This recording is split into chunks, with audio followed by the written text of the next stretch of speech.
Hello दोस्तों, हमारे सुशीला किरण के गीत में आप सबका बहुत बहुत स्वागत करते हैं, वेलकम करते हैं और अभिनंदन करते हैं।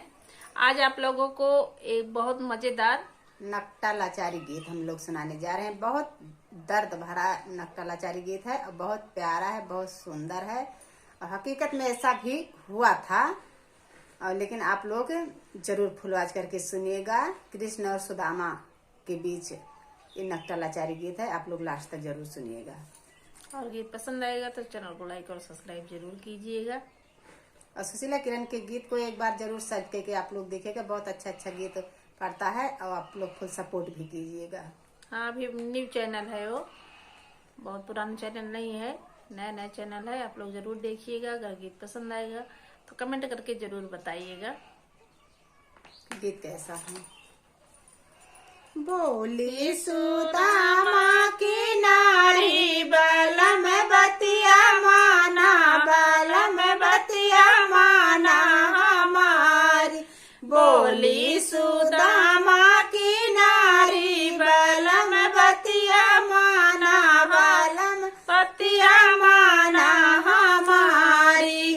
चावल की पोटली बगल में दबाए, बगल में दबाए। छीन ले है कृष्ण मुरारी, बलम बतिया माना, बलम बतिया माना हमारी। छीन ले कृष्ण मुरारी, बलम बतिया माना, बलम बतिया माना हमारी। बोले सुदामा की नारी बलम बतिया माना, बलम बतिया माना हमारी।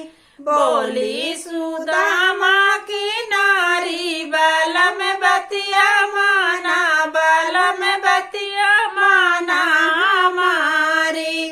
जाई के पहुँचे हैं द्वारिका नगरिया, जाई के पहुँचे हैं द्वारिका नगरिया।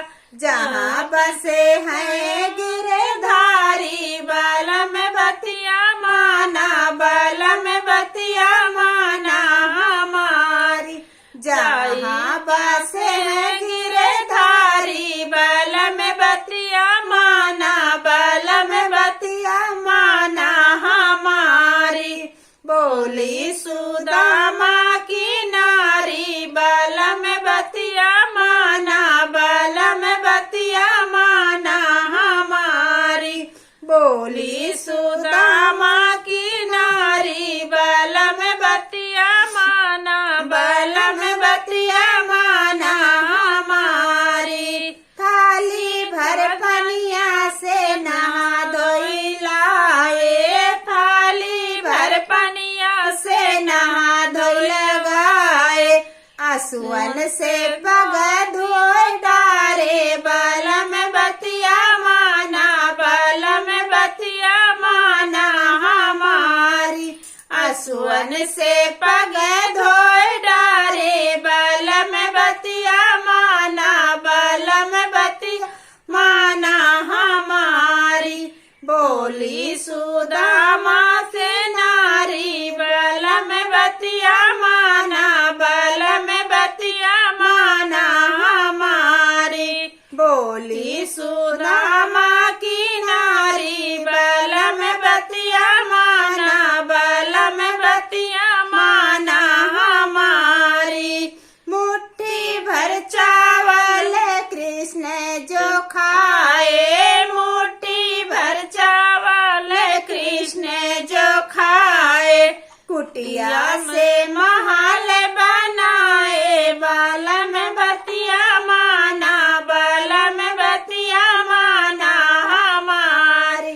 कुटिया से महल बनाए, बलम बतिया माना, बलम बतिया माना हमारी।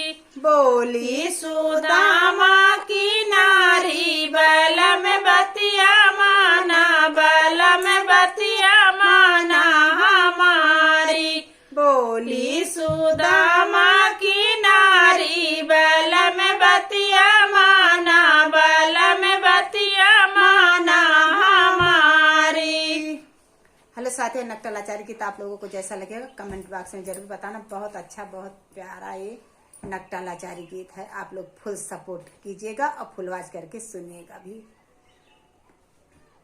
फिर मिलेंगे आपको अगले गाने में, तब तक के लिए धन्यवाद।